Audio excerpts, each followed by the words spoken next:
Hello, I am Mayor Watt.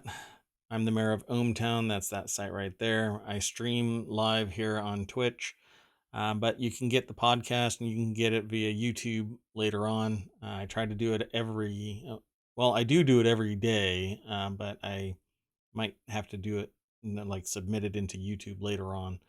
So you might ask yourself, if you're stumbling across this, what is ohmTown? ohmTown is a news aggregation site at ohmTown.com. I run the site.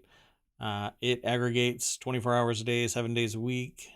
Quite a few sources, but it throws them all into 6 categories: create, news, education, entertainment, social, and technology.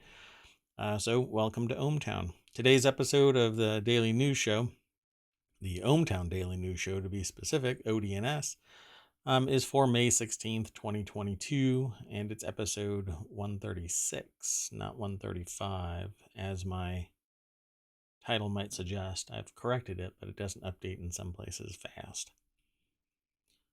That all said, let's get into today's episode because I am getting pulled away.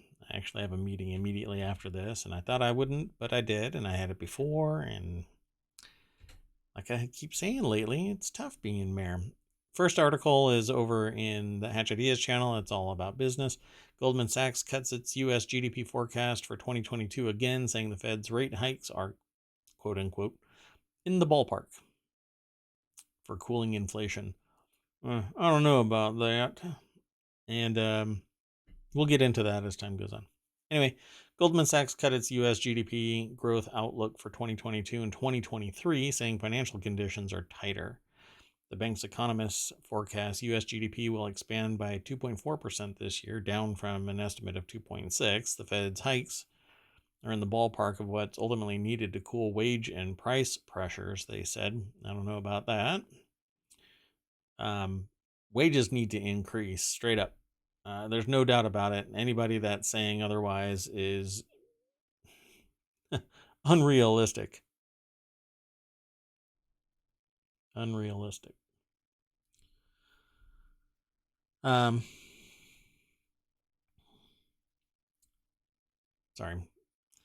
The idea of cooling wage and price pressures is really flying in the face of what's really happening, because the amount of concentrated wealth isn't built off of the idea that there's suddenly a demand for increased wages and price pressures, because it wasn't price pressures that caused rates to increase for costs of goods right now. What I'm looking at again, and I built a little chart over here and you can't see it, and I'm not really going to get into sharing the screen, but so today I woke up to being told that wheat prices have gone up 4%, simply because India decided that they weren't going to allow any exports. And so I said, let's go look at that and correlate that to what I think is what really is the nuts and bolts of these price increases. And sure enough, the price of wheat is entirely pegged to U.S. crude prices. It's almost a one-for-one dip and peak. If you look at the charts, yeah, it's pretty. The last 5 years have been pretty much right on. In fact, this year in particular, it is matching so cleanly that I'm astonished nobody else is talking about it. So almost lockstep. Crude prices go up, wheat prices go up. It's not unheard of. You have to have oil to make diesel and gas, and there you end up having a direct correlation to price increases, right?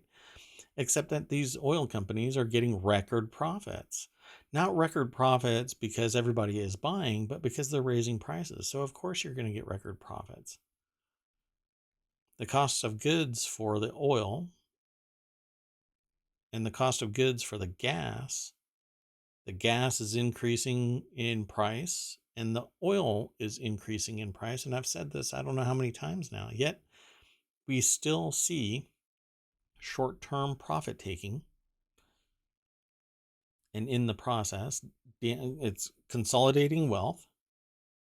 And the people, the middle class, isn't getting any of this benefit. Sure, a few who had the ability to invest are going to be reaping the rewards of this.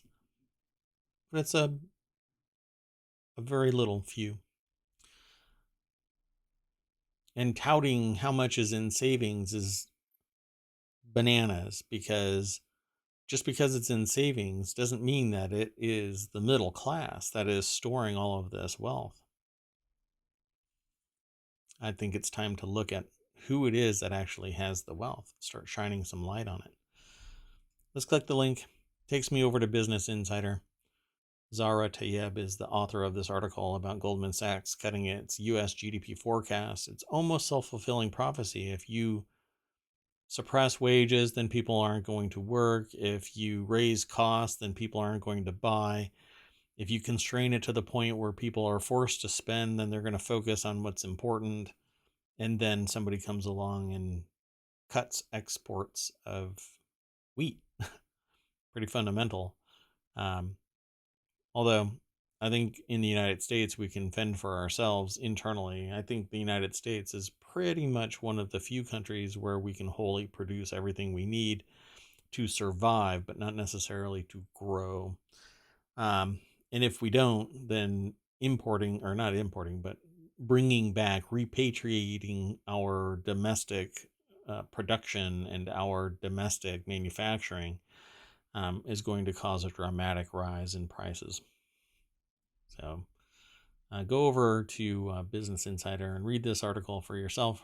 There's some minutia in here, but they say its economists said that last April, financial conditions have tightened to a level that should drag on GDP growth by about 1 percentage point, but also bring inflation down to the Fed's 2% target.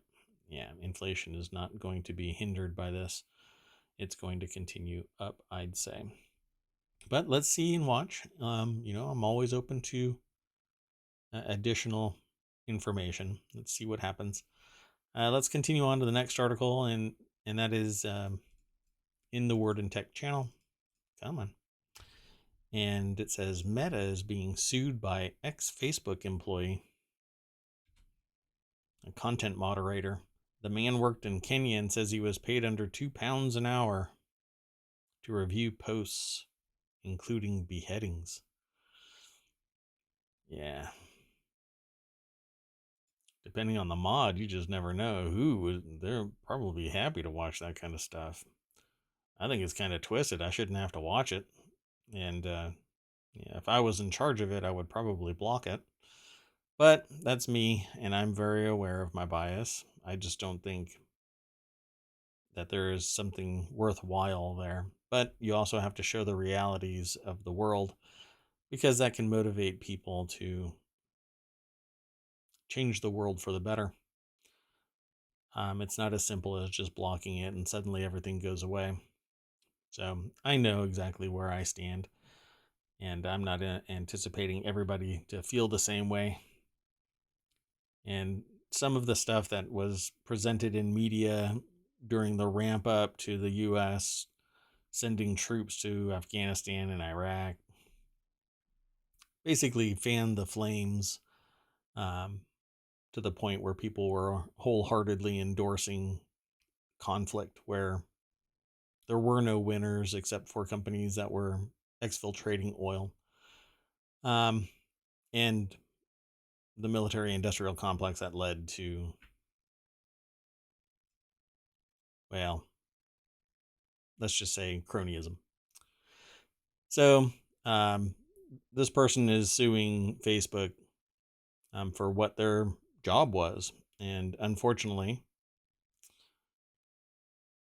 the world kind of revolves around the idea that either the people with the means basically tell people without the means to provide for themselves, go pound dirt and get another job if you don't like it. And that even has been said, and maybe in another article. I don't know if I scrolled past it, but it might be in another article where the person said, if you don't like what we're, it was, oh goodness, I think it was Netflix. But let's see if I can recollect where it was from. But basically, they told employees, if you don't like our policy about the shows that we are offering, then leave. And that's one of the reasons why there are unions forming. It's because there's no bargaining power as an employee. You basically just have to, you get told this is what you're doing. And your only recourse is to no longer be able to put food on your table. And some people find that is just fine. Yet, I can guarantee it, anybody who feels that way and then becomes a victim of that kind of oppressive nature will suddenly turn 180 and say, no, I'm being harmed. So that's kind of the sociological stuff. Oh, so let me back up, because I thought I copied them, but I guess I didn't copy that. Let's continue on. There we go. Dun-dun-dun-dun. I am so distracted right now. Okay. So the next article is in the Hatch Ideas channel. $3 billion in Bitcoin was sold in a last-ditch attempt to save UST stablecoin from collapse. So Luna Foundation Guard said it spent almost all of the Bitcoin in its reserve last week in a futile attempt to save UST. So let's click this. If you're not familiar with what's been going on with cryptocurrencies in general, they're kind of getting hammered. Bitcoin has lost, I think, more than half of its value. I haven't looked today. So yeah, it's down another 2,000 today. So it's at 29,281 from a peak. Let's see, a month ago, it was close to 42. 6 months ago, it was 60,000. So, and then, yeah, so 6 months was probably its peak. It's year to date, somewhere around 60,000. So it's lost close to $20,000. But that's US dollars, because I don't think that Bitcoin has any inherent value. So, because you see 3 billion US dollars worth of Bitcoin, not what the value of Bitcoin is. Bitcoin in and of itself is pegged to somewhere else. So again, I say it has no inherent value. It's all FOMO, fear of missing out, and everybody who has it is betting on it succeeding and making it succeed. And if it wasn't for people speculating, there would be no value to Bitcoin. So Bitcoin has been collapsing, and other cryptos are taking a hit as well. And it says the foundation had accumulated a total of more than 80,000 Bitcoins, which was worth more than $3 billion last week. Quan had promised to use the Bitcoin in the event of a dramatic fall in value of UST. And I guess your stablecoin didn't happen. So in a series of tweets, Luna Foundation Guard said it transferred 52,189 Bitcoins to trade with a counterparty as UST fell below its intended $1 peg. A further 33,206 Bitcoins were sold by Terra directly in a last-ditch effort to defend the peg. Wow, that's so much paper money. Digital money. It doesn't make it doesn't have any value unless you've cashed out, and then you're a freaking genius. Let's continue on to the next article. The next article is in the continuity report, and it's about Black Mirror. What's the other one that just came out?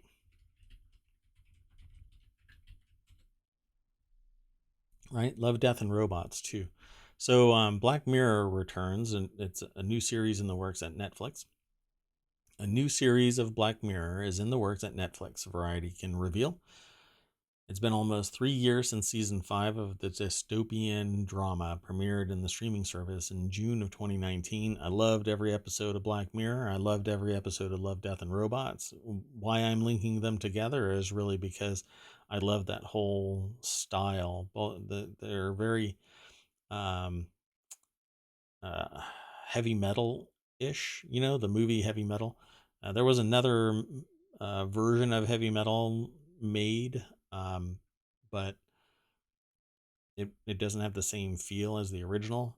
But Black Mirror, I've loved every episode of Black Mirror, and I've loved every episode of Love, Death, and Robots. So go and check them both out. But let's go and check out this source here. This is an article in Variety.com by Minori Ravindran. Ravindran, sorry. And let's see here.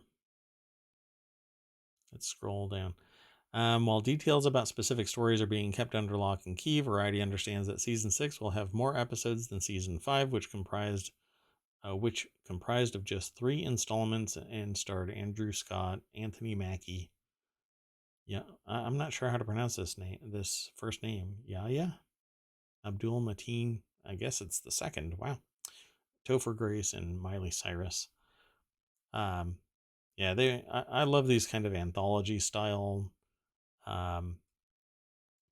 episodic, dystopian, cyberpunk, technology driven type of shows. It's just a lot of fun, particularly for me because of what I do. So the new season of Black Mirror is the first to emerge since creator Charlie Brooker and his creative partner Annabelle Jones left their production company House of Tomorrow, which was backed by Endemol Shine Group in January 2020. Well, cool. Okay, so when is it gonna start again? I don't see the date. Let's see here. Yeah, I don't know. Well, when it pops up, when I find it, I'll talk about it. Okay, let's go on to the next article.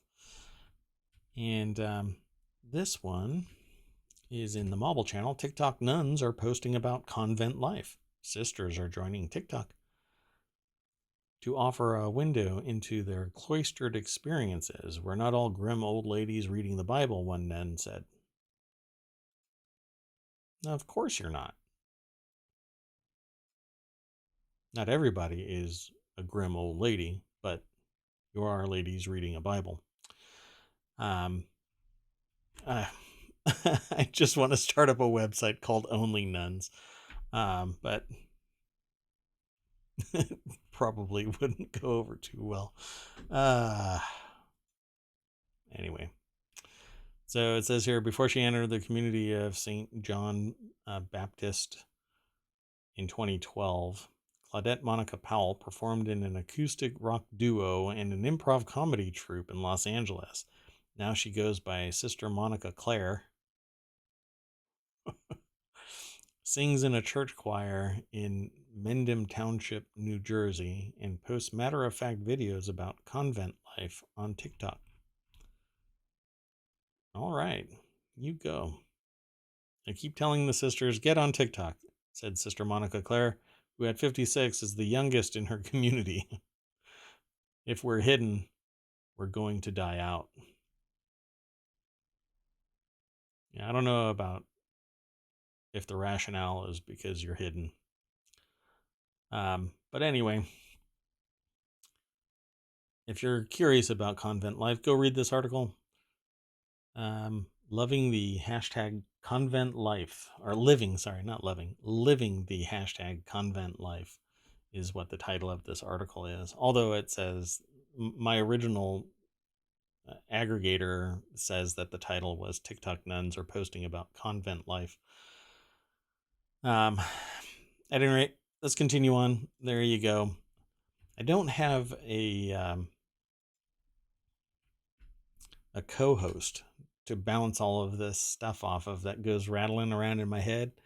Um, and I really need to be able to do that. So if you're curious and want to talk about maybe being a co-host here in ohmTown for the various shows, get in touch. We can talk.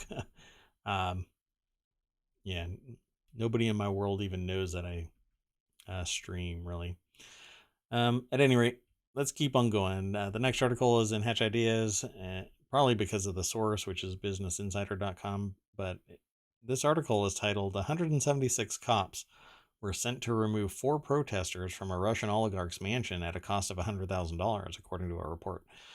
So this was done in March.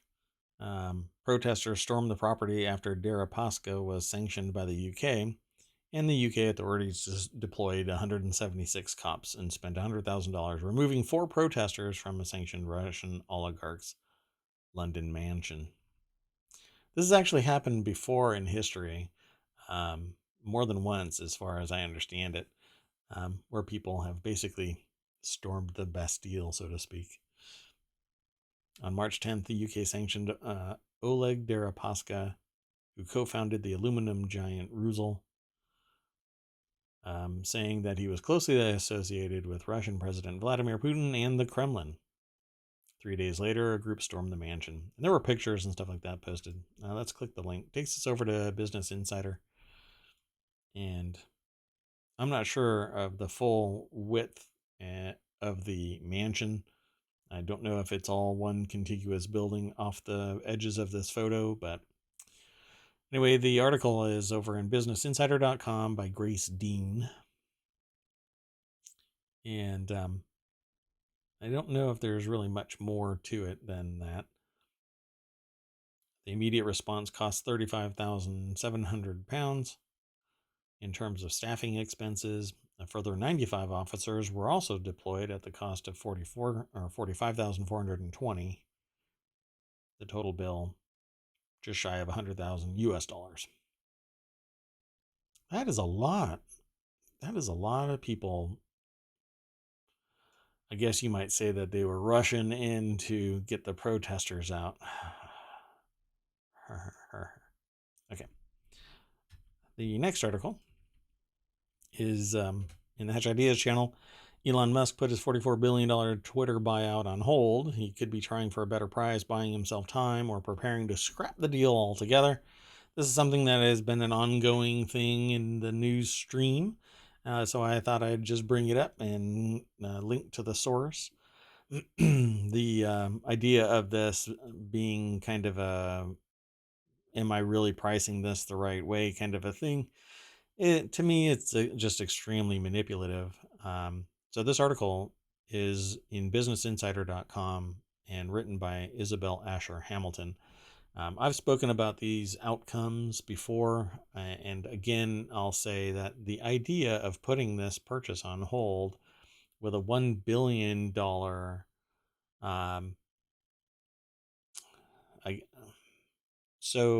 I can't remember the name that it's referred to as right now. Gosh. Anyway, it's going to cost Musk $1 billion if he cancels this purchase. But there's so much manipulation that's going on now on the back end of the stock that I'm sure that money is being made because if it collapses anymore, because this public discourse about what the quality of the user base is going to be putting downward pressure on the stock.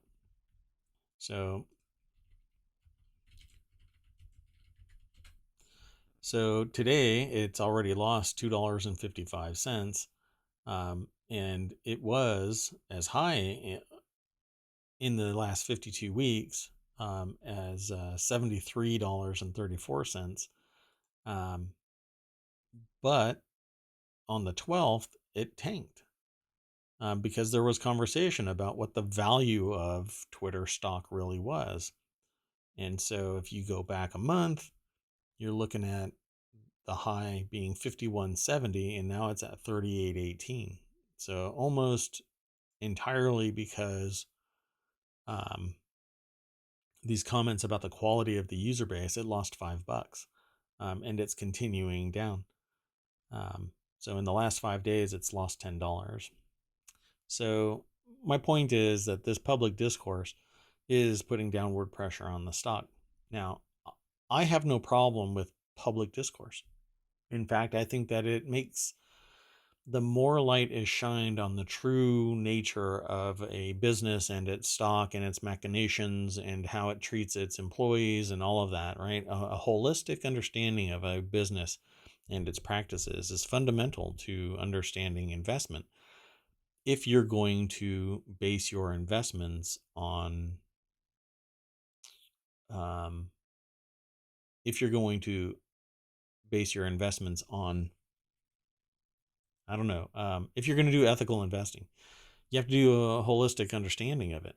Otherwise, all you're doing is trading on technicals or grasping at straws when you're doing your investing because you've heard somewhere that it's going to go up, which could be borderline insider trading information, insider trading, and other information that is not public to everybody else, right? So you do this deep dive. That's my type of investing, where it's more holistic. Whereas some people just want to profit and they don't really care about the real nuts and bolts of a business. And so you don't get an accurate understanding of what's going on. You just ride the tide and you do technical investing, technical trading, day trading. And some people do the more holistic side. But in this case, if you were to buy Twitter shares right now, you stand a really good chance of the outcome being 50-50. You're either going to make your money back in spades, at least $10 per share, or you're going to lose another $10 because this public display of what the integrity of the stock, what the business is going to be proven to be weak. So if out of the 100 people that are being analyzed out of the Twitter followers, turn back that there's 15% or 20% that are bots, that stock is going to get hammered. I'm pointing at a screen that has the ticker on it. So watch what happens when this report comes out.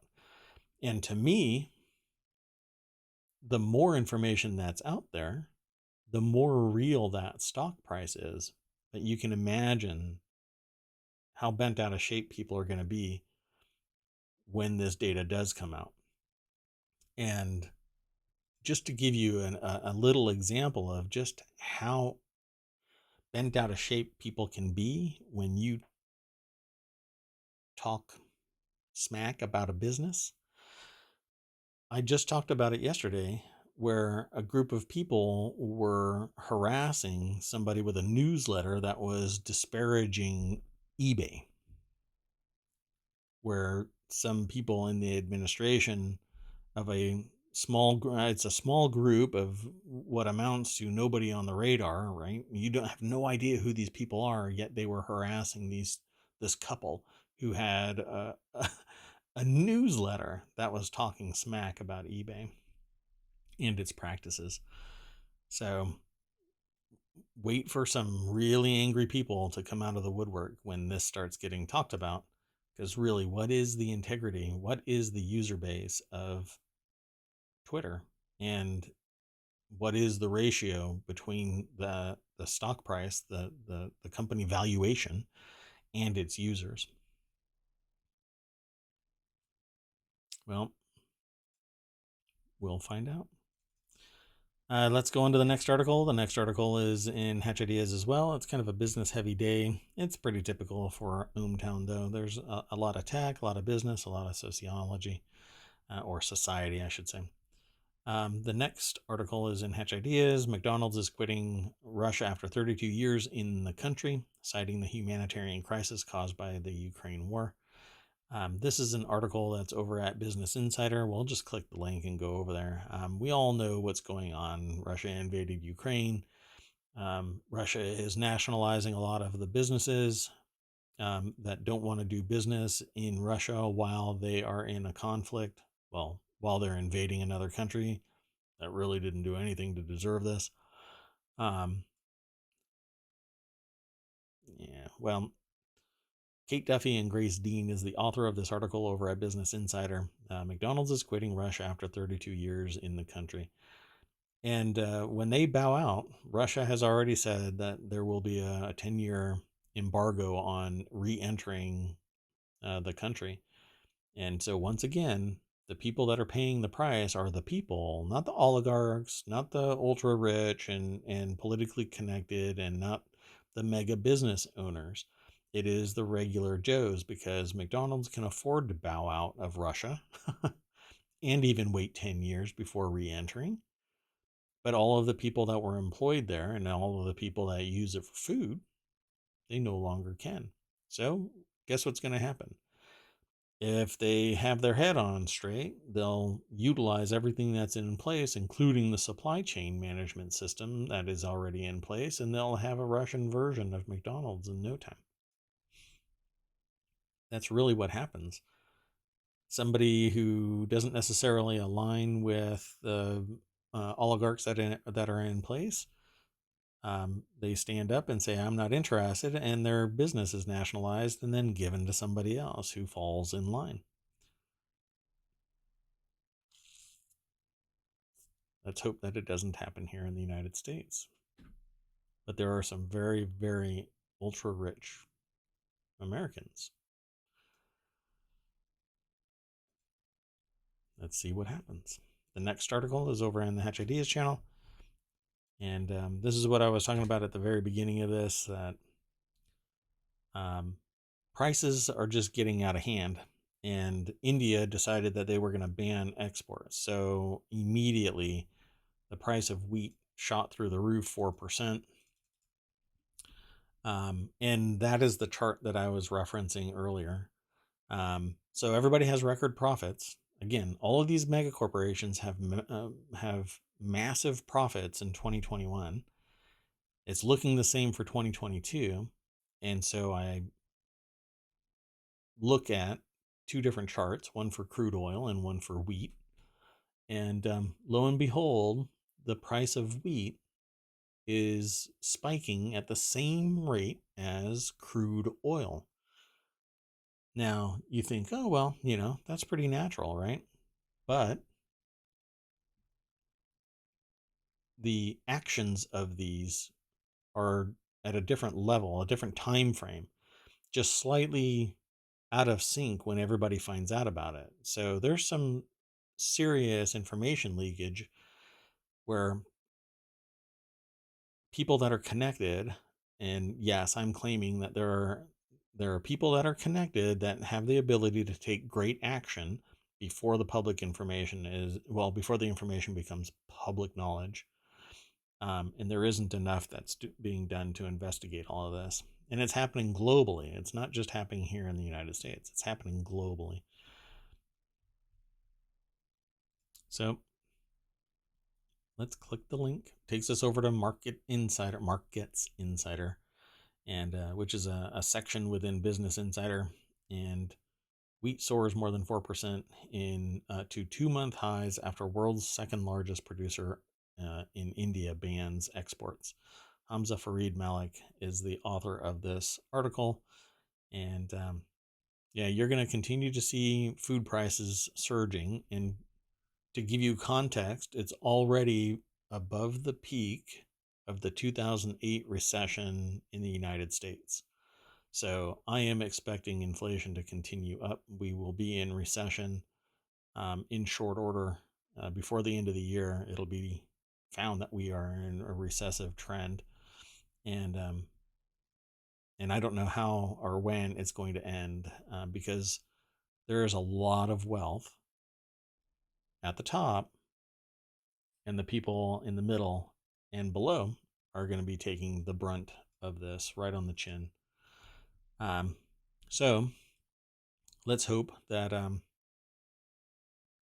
some stability is found, but I don't think that the Fed is going to be able to do enough, because the wealth isn't distributed even remotely evenly. I mean, over the years, the income disparity between the highs and lows has only gotten larger instead of more power being given and more wealth being given to the middle class, which is the actual engine of the American GDP. Along coupled with massive weapon sales, you end up basically with a strong middle class when they have good wages, and education costs and food costs and day-to-day costs aren't outstripping the salary. But when you have a baseline minimum wage that is so low, and you can't see my hand, so I'm sitting here um, gesturing, and you're not seeing anything. You're just seeing me kind of wiggling around on camera. So I guess I'm gonna have to work on this, but sorry, I get distracted, and this is where my head goes. The the wages that are being given to the middle class are weak. I mean, for crying out loud, you have somebody that's being paid $400 million, and they're just leading a country. I mean, a company. Is it valuable? Is the company valuable? Yes, but anything can happen at any time. So this wealth is just being pushed right up to a single person. Sure, they might do good. Even 40 million, what are you doing with $40 million a year, for crying out loud? All that does, when you invest, let's say you invest $40 million somewhere and you demand 10% profit on it every year, you're demanding somebody squeeze somewhere else $4 million just to pay you back, let alone the requirement to make their own livable wage. It's out of sync with society. But there are people that think, again, that they are one big deal away and they will win the game. And that's just not how it works. If you think that it's tough to become a professional athlete, just imagine what the odds of you becoming a billionaire are, let alone even a millionaire. Just try to become a millionaire, let alone a billionaire. Just scale that. Yeah, I don't think people have a realistic expectation of what's possible. But let's continue on. The next article is over in the Daily News Show channel. That's this channel, of course. I say it every once in a while. And the future of work and the jobs we might have in 2040. So this is a chief futurist at futurist.com, Nicholas Badminton. Okay. Was interviewed by Marianne Powers on the future of work and jobs in 2040 for the Sunday Telegraph 2-page spread that explored the future of work and jobs as we look out to the year 2040, which is great because that's what I tell people.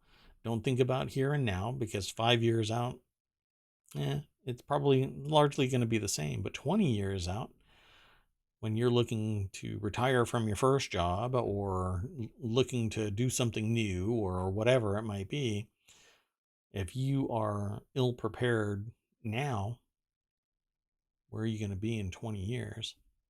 When you've got a kid, a family, a mortgage, if you can even afford a mortgage. So let's click the link and go over to the site, futurist.com. It's a new addition to my list of sites that I aggregate. And let's see what they talk about here. Human-centered designers and ethicists. I don't know what, I think this is supposed to be progressive designers will become more important as more technology comes into every part of our lives, from education to work and the home. All right, I don't know about that. Artificial intelligence psychologists, machine learning, smart devices, and robotics will be so prevalent in society that these will soon become sentient. In 20 years? I don't think so. They'll simulate sentience and they'll be able to respond, but they won't be sentient. They won't feel like we do. Professional psychologists will step up to upskill to understand the nuances of artificial intelligence and how machines learn. Yeah, that's not how it works. Metaverse architects. I don't see that happening. I think AR, yes, but everybody's wrapping everything around, or wrapping AR and VR with metaverse, and it's too tied to one organization, and that's just marketing for them. It's for Meta, for Facebook, for everything, all of the properties that Meta owns. When somebody says metaverse, they immediately think of that. Um, I just don't think that metaverse should be the right term for it. Um, I mean, we've we'll have to come up with something else, I think. But metaverse just has this really nice, sexy feel to it. You know, you really like that whole metaverse mystique. It's wonderful marketing. Um, but I think that maybe something else should take its place, and I'm sure it will in 20 years. Metaverse won't exist in the same way, hopefully. Um, Activist artists and creators. We'll never have an art-based economy, so it's going to be a very seldom few who are activist artists and creators. There are creators, and then creators have a social drive, so some social motivation. So, like Mr. Beast, right? Makes a ton of money, but donates a ton to Goodwill, and drives traffic to people, and just kind of is a force of good, while still being a an artist and a creator, right? Um, and that's kind of there. It's few and far between, is what I'm saying. Um, but I don't know if it's enough. Um, Data economy coaches will start to own more of our data and get serious about our online identities and the data that we generate. These already exist to some degree, but everybody thinks that their data is already lost, that privacy is gone. I'm one of the few people that tries to coach people to be in control of their data. Um, I I do the same with businesses as with people, and a lot of the people that I've been speaking to over the years have basically said all our information is being owned by somebody else, and brokered, sold. They use different terminologies, basically that they don't have any privacy, but we've created this mess. So we need to get back the similar laws, if not more profound than what's in the UK, where, or the EU, I should say, where it's the right to be forgotten. You have the ability to basically purge yourself from somebody's marketing rules, and I think we in the United States need that, and we don't. You use a free service, and all of your data is at their disposal, and they can even take the words that you use and use your own words as marketing phrases to your own friends, and it'll sound like it's coming from you. Online and local entrepreneurs, that's already happening. Data scientists, they'll still be around, but it's geographic. There are some people that are really interested in data science, and then there's not, and they'll just stick to computer science, programming, and they won't go into data science. But data science is just a potentially massive segment within software engineering, uh, IT, computer science, and they mentioned it up here: artificial intelligence, machine learning, things like that. Yeah, cybersecurity and misinformation mavens. I don't know about that one. Misinformation. I've said it in other places. One person's hero is another person's terrorist. So that misinformation, unless you are empowered by somebody to make that call, and now there's even completely off the rails state, Texas here in the United States, that says that you can sue people because I delete your post because it was bananas. so they can bring a lawsuit to you in Texas. Yeah. All because your misinformation led to me moderating you. Good luck, Reddit. You're going to be in some deep trouble here. And YouTube and Twitter and anything that can even come close to being a social network, which means pretty much everything is a social network nowadays. If you've gotten traction, if you've gone viral, then your website is making a ton of money and has a whole bunch of users, and you're going to meet that metric. And that Texas says, I think it's like 500 million users or something like that. Maybe less than that. I don't know. I don't recall. Anyway, you're going to run afoul of this, and some person out in the sticks is going to sit there and file a lawsuit against you and your business because you deleted their post that ivermectin makes you young again. And healthcare professionals for biohackers. There's so much liability in there that I don't see how this will get serious traction. Yeah, the first time somebody biohacks and they die, this will be so hardcore moderated that the industry will eat itself trying to get away from the liability. It would just be so high. Anyway, let's continue on the next article. I kind of pumped the brakes on that article, and I need to keep on going. The next article is in the Word in Tech. The ecobee premium thermostat leaks with built-in Siri and Alexa support. I'm going to click the link so that I can just show it to you. Plus a new ecobee enhanced model that could be on the way. This is an article over at The Verge by John Porter. And this is the thermostat I think I'm going to be switching to. I have been using the Nest, but it doesn't. I also like compartmentalizing things, but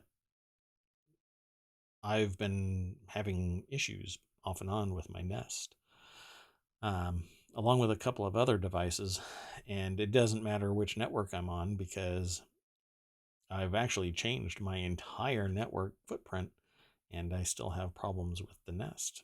Every once in a while, disconnecting, and it isn't controllable through my network. At least not my voice and not through apps. And it's been more integrated into Google, and I just wanted to separate it, right? So I'm looking for something that has Siri capabilities and is compatible with my network and isn't being integrated more into Google. So here we go. This is a great timing for this to drop. ecobee premium thermostat. Looks pretty good. Again, the article is over at The Verge. So go and check it out. It's always somewhere around the $250 price. They mentioned the price is flagship $250 smart thermostat with Alexa and Siri.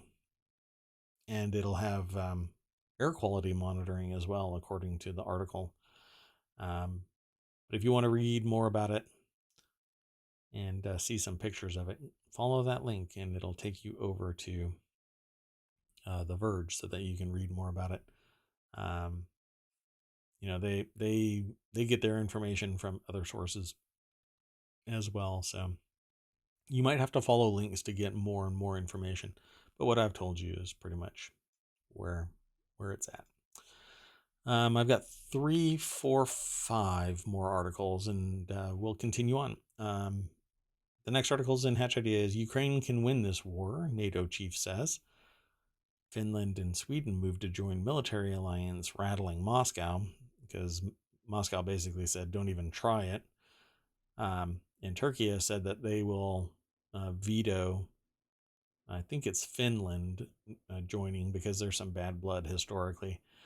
And like other things, like, the Johnny Depp, Amber Heard trial, those two were just never good together and should just move away, stay away from each other and just drop it, move on. They were both abusive to each other, I'd say. And that's kind of how history has been from one country to another. People have always been bad to each other as you try and struggle for resources and blah, blah, blah. But we're now in the 21st century. We have technology and resources. Everybody should be playing nice together.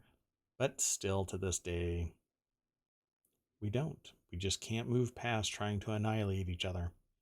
So let's click this link.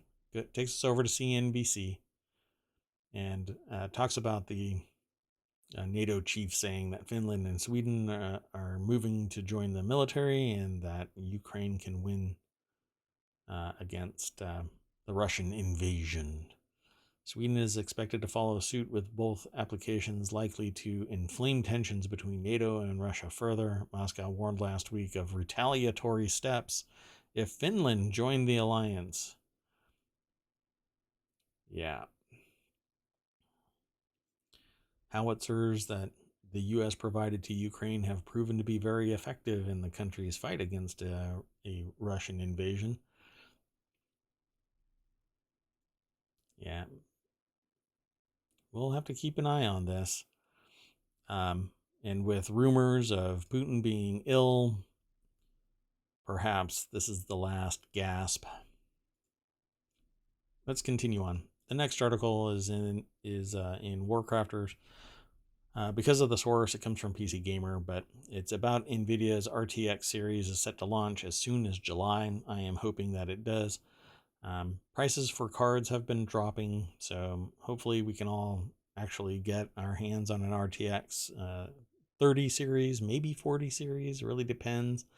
But I'm looking at the price. I suspect, I'm not actually looking at prices because I don't have any insider information, but I'm thinking that the RTX 40 is going to have higher prices than the 30 series because they've seen what the market is willing to pay. And with constrained supply issues, or I should say with supply issues, primarily they are constrained. Not everybody has the ability to get all of the chips that are necessary, so you have to pay a premium to get it because people are exploitive that way.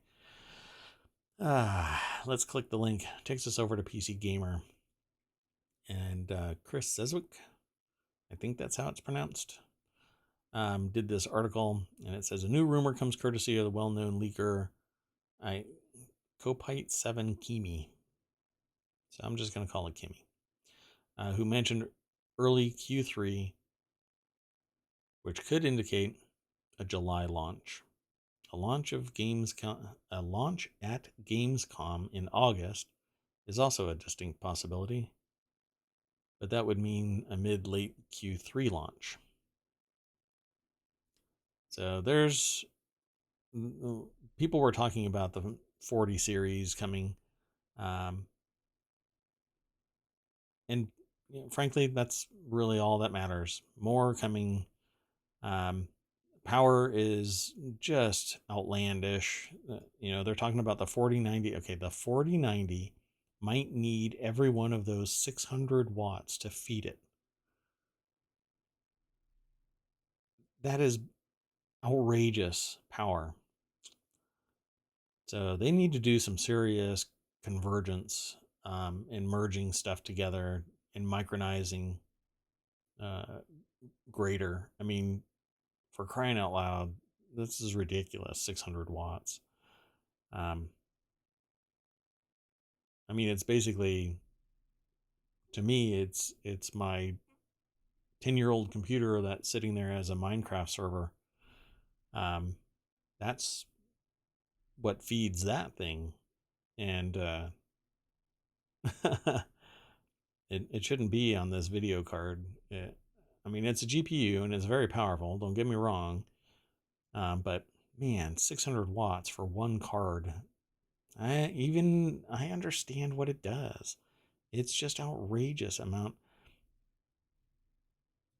The rest of the computer is going to have to stay under 300 watts if you have a 900 watt power supply. Anyway, let's get the new 40 series so that it drives down the prices for everything else. Okay, the next article is in the Daily News Show. Lawyer charged with lying to FBI in Russian probe faces trial. A federal trial is set to begin for a lawyer for the Hillary Clinton presidential campaign. So, what is this all about? It's an article from ABC News written by Eric Tucker from the Associated Press. Jury selection is underway in the trial of a lawyer for the Hillary Clinton presidential campaign who is accused of lying to the FBI as it investigated potential ties between Donald Trump and Russia in 2016. The case against Michael Sussman, a cybersecurity attorney who represented the Clinton campaign in 2016, is the first trial arising from the ongoing investigation by special counsel John Durham and will test the strength of evidence he and his team have gathered while scrutinizing the early days of the Trump-Russia probe for potential misconduct.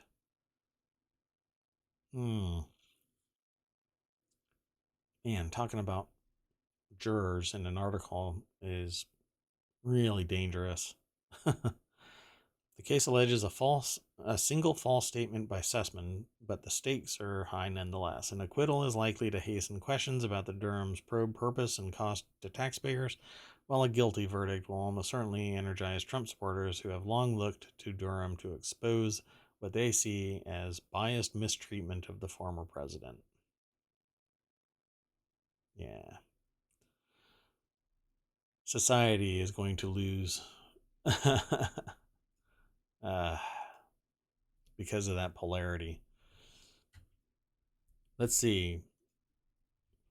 The number of accusations of alignment with Russia, and the former president putting the brakes on support for Ukraine, and then this happening, and again, even the kids were saying that they get enough money from Russia, they don't need anything via the Deutsche Bank, German bank.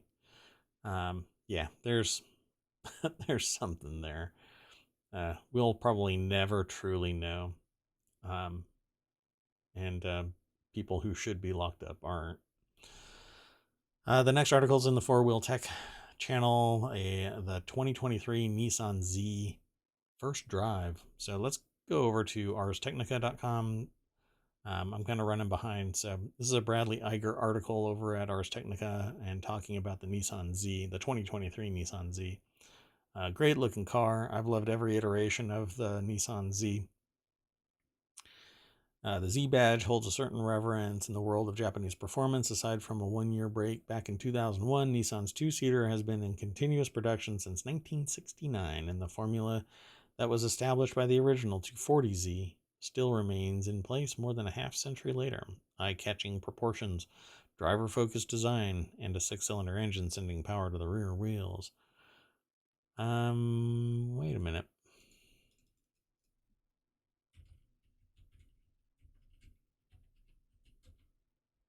Just want to check something. Okay. So, there's going to be another iteration of it. Let's see how much it costs. There's all kinds of minutiae here in this article, but I'm going to encourage you to go over to it, over to the article, because I'm running late. But at any rate, it's a $50,000 car. Ta-da! It pushes the as tested price to over $50,000. I'm pretty sure that you could find a less expensive one in other times, but nowadays, if it hits the lot, you're probably going to have to pay a $15,000 premium on top of it. Can't say that for sure. Depends on your location and demand for this vehicle. So let's continue on to the next article and my final article for the day, which is in the Warcrafters channel, Cyberpunk Games that are better than Cyberpunk 2077. And depending on how you came across 2077, you might think anything is better. I just don't know. This is a Jody McGregor